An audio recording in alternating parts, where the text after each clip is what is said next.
So we're going to talk about the Celsius bankruptcy in this video. I chose Celsius because they have been, Alex Manchinski and his team have been outstandingly ignorant through this entire process. To give you an example, I'm going to start with a clip of a commercial that Celsius put together. I've known you for such a long time. Yes. You have all my money. I've had all my money with you for 20 years. True. Can I take a big loan for a change? Sure. Take a Okay. loan. Okay. Wow. That's a lot of money here. Yes. That's good. Hey, wait a minute. You're Oh. gonna take a big Oh. loan? I'm gonna lock you up for a long time. What is that? No, I'm sorry. I'm just gonna put it back. I don't need that.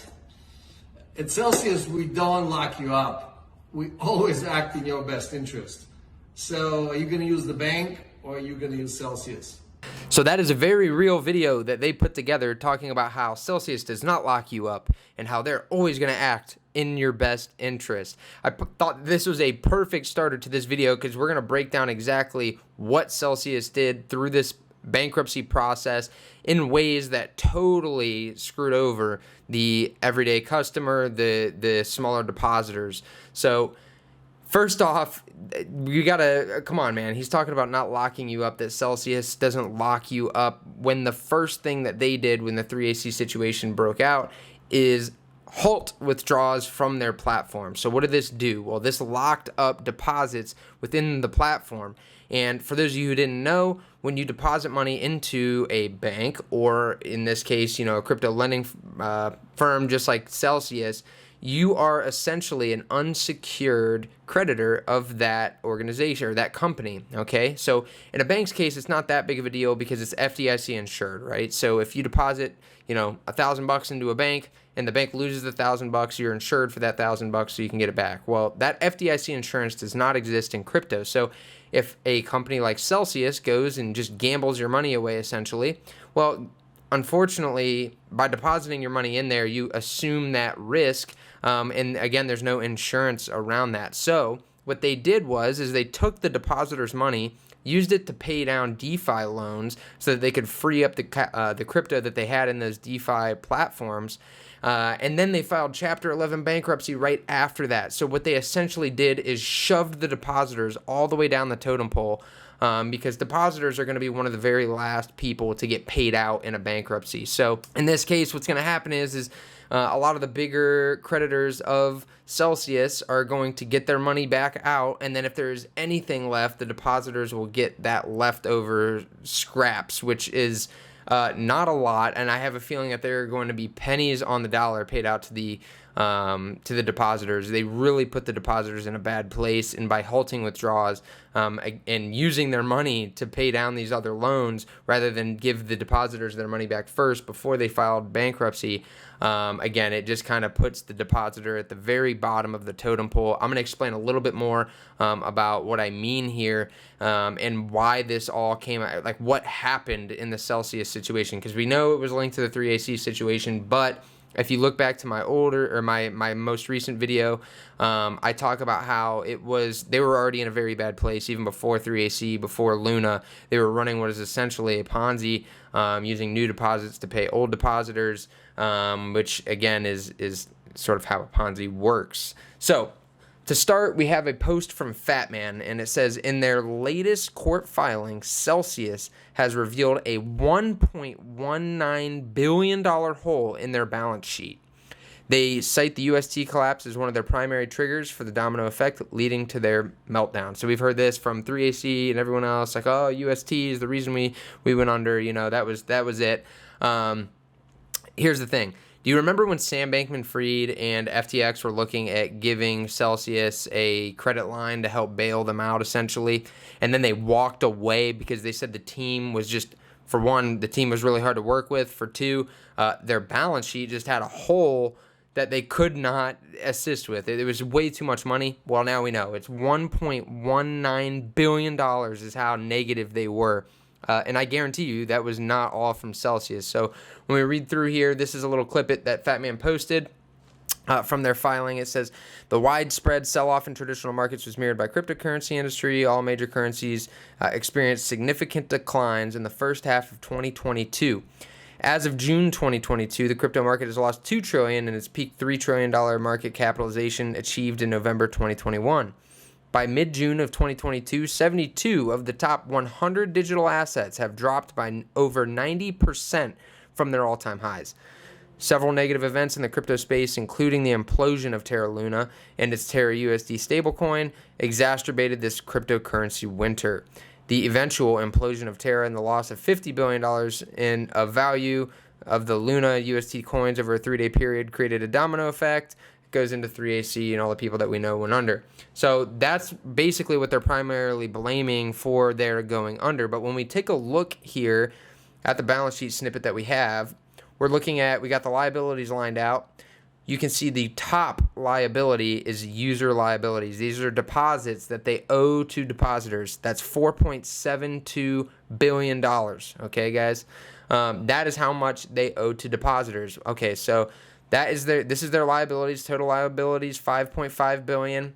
And then their assets. So then what you're going to do is you're going to take your assets minus liabilities is the owner's equity. That's what you have left over. You want this to be a positive number. You want your assets to always be greater than your liabilities. If it's the other way around, you're running a deficit. And as we can see here, they only had $4.3 billion in assets, which leaves a $1.19 billion deficit. That is the deficit that depositors are going to have to eat. That's a lot. You're talking about an almost 25% haircut on the user liabilities. And again, everyday depositors like me and you, if we were using Celsius, are going to be at the very bottom of that totem pole. So we are going to be the ones eating the majority of the cost. And I say we, I wasn't in Celsius. If you were, I feel so bad. It just astounds me that these people were managing this much money and got to the positions that they were at. Clearly, they are just winging money around just like everybody else, and I'm going to break into exactly what they were doing with that money. If you guys remember in the last video, I talked about OXB1, the thread that he posts, the wallet he was managing for Celsius. Yeah, that plays a big part in how they were operating, so I'm going to touch back on that in a minute here. But something else I wanted to note from this Fat Man thread is it says here, Celsius brags about how they only lost $15 million on Terra compared to the many projects who lost their entire treasury. They're $1.19 billion in the hole.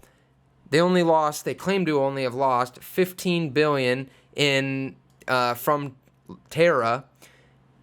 So where was the rest? This is a tiny amount compared to the hole that they were in. So where did the rest of the money go? So they cite their skillful asset management as the reason behind cashing out of UST early. Ironically, their transaction exacerbated the May depeg and panic. And then this is just a quote again from their filing, just talking about how they suffered only a minor loss of $15.8 million, and basically talking about how they were able to get out early. But again, where did the rest of the money go? If you're blaming the whole Luna situation, where was the rest of the money? Obviously, there was the 3AC. They gave a loan to 3AC. So let's even pretend that was a 6-figure loan. I'm not exactly sure how much their loan to 3AC was, but that still leaves a massive hole that they were negative on. And this is outside of 3AC. This is outside of Terra Luna. It just shows you how bad at managing funds Celsius really was. Well, what turned out happening is, again, in breaking down this OXB1 thread, they were trading user funds to get these returns. So there was that clip that I showed you guys, or I couldn't show you guys, but I included in the description of my last video. I keep quoting back to the last video. If you guys didn't watch that video, definitely check it out. It's a good precursor to this video. But in that, I dropped a link to a news video that discussed a conversation between Alex Manshinsky, the CEO of Celsius, and Peter Schiff, who is a gold bug, and he's basically just pounding Alex Manshinsky, Peter Schiff that is, and saying, dude, where are you guys getting your returns? Bitcoin doesn't pay dividends. You keep claiming they do. Where are you getting your money? Well, where they were getting the returns is through trading, and they told these traders, like OXB1 here, that they were hedging their positions. Well, what does that mean? That means if OXB1 was out there trying to take trades. They were being told that Celsius was taking an equal and opposite trade to all of OXB1's trades. They call that a hedge. That way there's very low risk in that trade. Well, in reality, that's not what they were doing. They were actually taking completely naked positions. So OXB1 was being told he was being hedged when in reality he was not. And so this turned into very risky trades. Like you're talking about going long, a bunch of different crypto positions with leverage. And this is where the hole was created, because when the market turned around, all these positions that they were telling people were hedged were not actually hedged. And so those were all real losses that came to be realized later, which is the reason for this massive, massive hole in the Celsius balance sheet. Getting back to sort of the ignorance of Alex Minshinsky, in that Chapter 11 filing, they talk about how it says right here, this is a quote from Celsius. Chapter 11 is a process in the U.S. through which companies restructure their financial obligations while operations continue.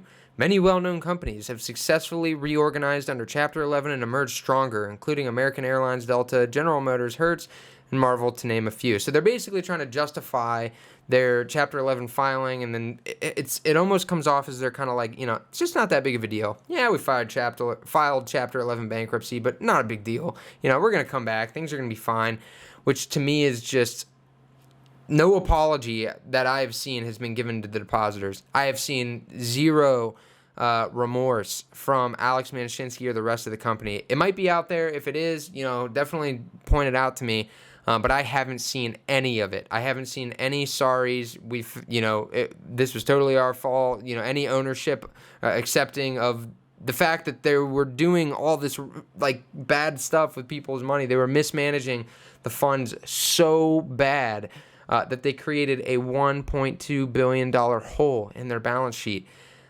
Own up to that. If you're going to do some degen stuff like they were doing, you better be ready to own up to it if you want to continue and be successful. And I tell you what, I have a feeling they're talking about continuing operations. I don't know who in their right mind would give Celsius a dime. Just blows my mind. I definitely will not be depositing or using Celsius ever.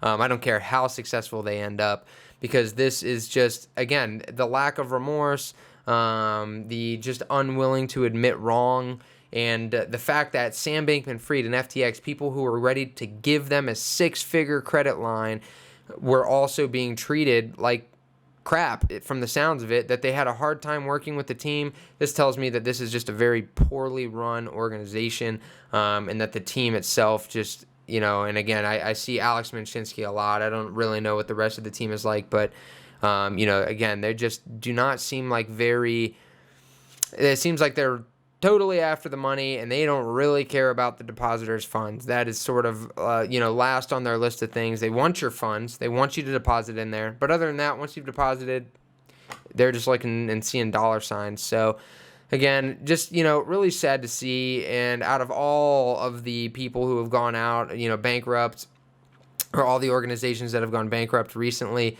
this one seems to be the most mind-blowing to me, outside of 3AC, of course. 3AC's situation was terrible, but this is like just right up there, just as bad. I mean, Voyager, BlockFi, yes, those guys went out too, but BlockFi is still running pretty well. It sounds Sam Bankman-Fried came out and said that financially they appeared very strong and they were doing responsible things with depositors' funds. So it sounds like BlockFi took a hit, but ultimately they were managing their risk pretty well compared to others. And Voyager, nothing has come out on Voyager yet like this. So I'm thinking that, yeah, they should have done better risk management and not given 3AC such a major, massive loan. But at the same time, none of them seem to be doing to the degree that Celsius was. And so, again, guys, it looks like Celsius is going to continue as it is. Not financial advice. You guys do whatever you want with your money. But I personally will not be giving them a penny of my money ever. Because this is just mind-blowing to me. And again, the fact that they are not willing to own up to their mistakes just sort of speaks a lot to me. It kind of tells me exactly who you're dealing with here. So if this is your first video, guys, please like and subscribe. We put out lots of crypto content covering just about everything that's happening in the crypto space. So, definitely want you guys sticking around. With that being said, I will see you next time.